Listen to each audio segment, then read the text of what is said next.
You can access the entire episode now on our website, forbiddenknowledge.news, Rokfin, Rumble, and all podcast platforms.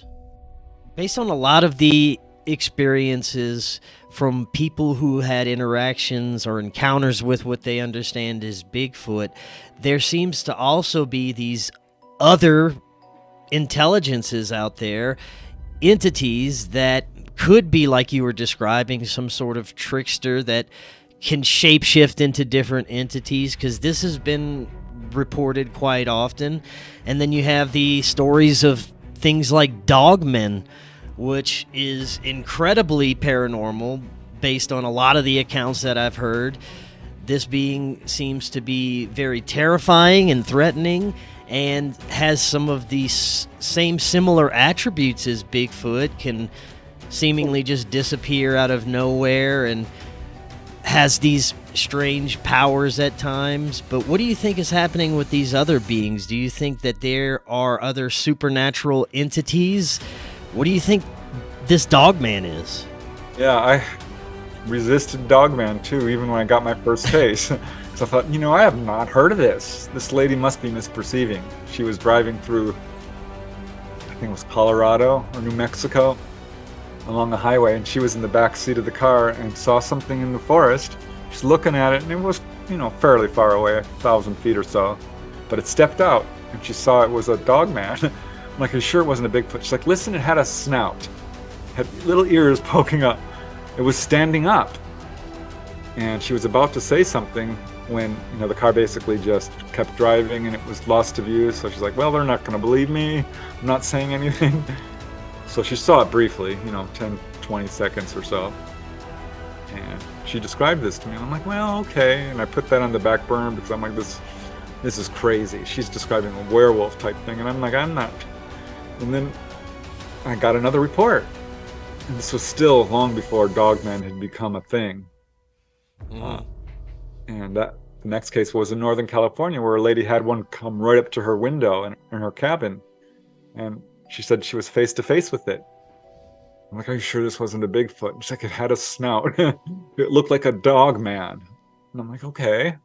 She said it was very scary, but didn't do anything. It just looked at her in a way that scared her real bad. And she wouldn't go outside. And there were no footprints. It was just pure, her word against the world. So then, okay, there's two. What am I going to do with this? And then it was shortly later that I connected with Linda Godfrey, who wrote The Beast of Bray Road and had, dozens of accounts of this and popularized this. And that opened the doors for other people. And suddenly, okay, Dogman is having its day. There's no doubt it's real. I've since talked to other people who got encounters and certainly read up on it. There's a lot of cryptozoological creatures, and I don't think they're paranormal. I think this is normal. Paranormal is a misnomer. All it means is we lack understanding as to how these things can disappear or communicate telepathically or do things. People try to say, well, maybe Bigfoot is an alien.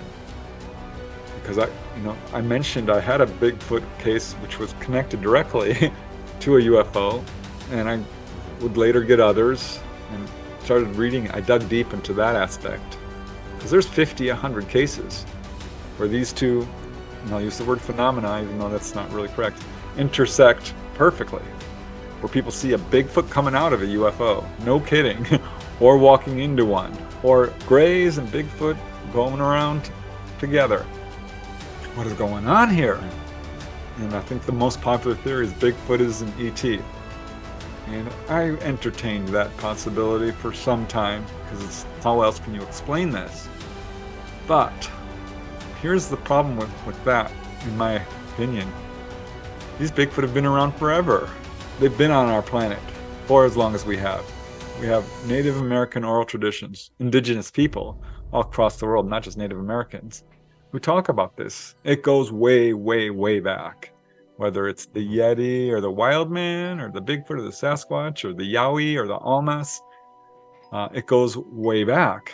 I'm like, okay, well, And finally, I'm like, well, gosh, these are intelligent beings. We're intelligent beings.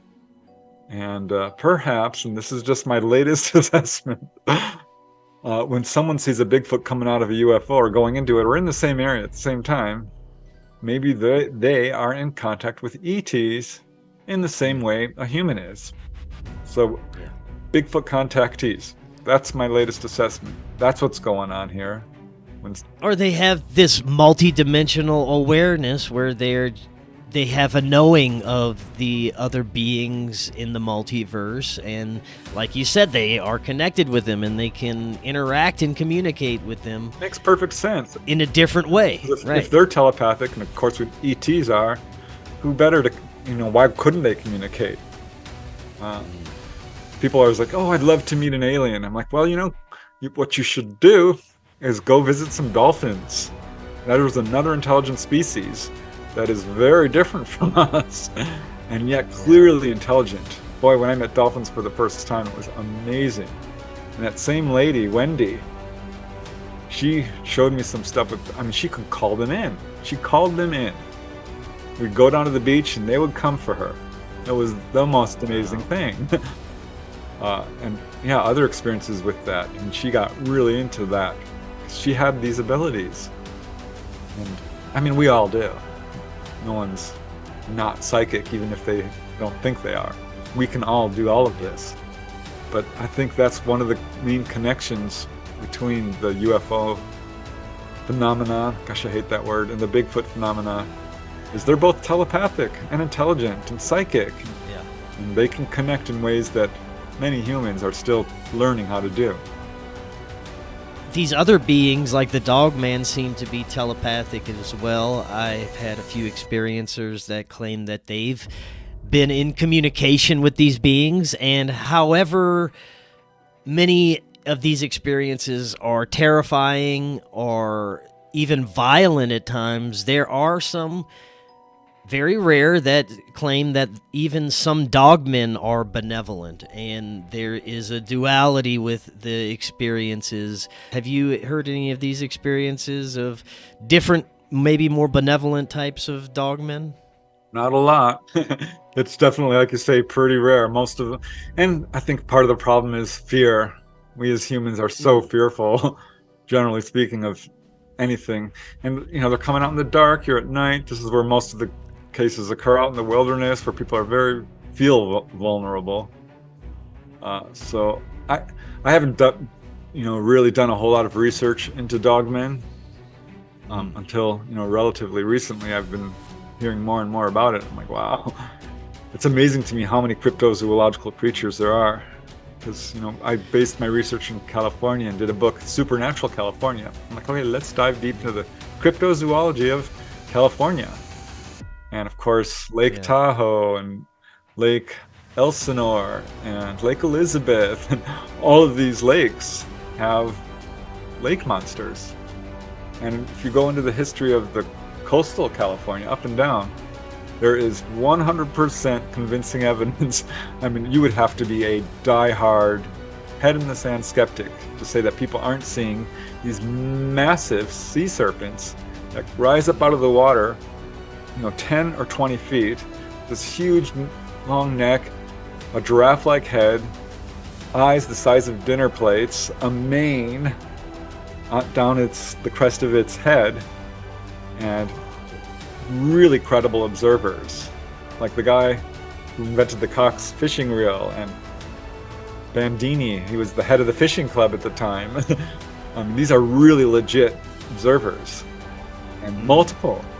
There was a group of witnesses who were out there off the coast of Southern California in 1910 or 20, and saw one of these things come up out of the water, and it's looking around, and there was lots of swells that day.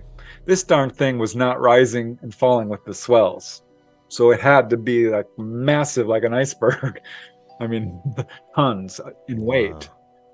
Wow. And yeah, these things are huge. It's not an oarfish, as skeptics might like to say, or a sturgeon, as people like to say that Lake Tahoe Tessie is.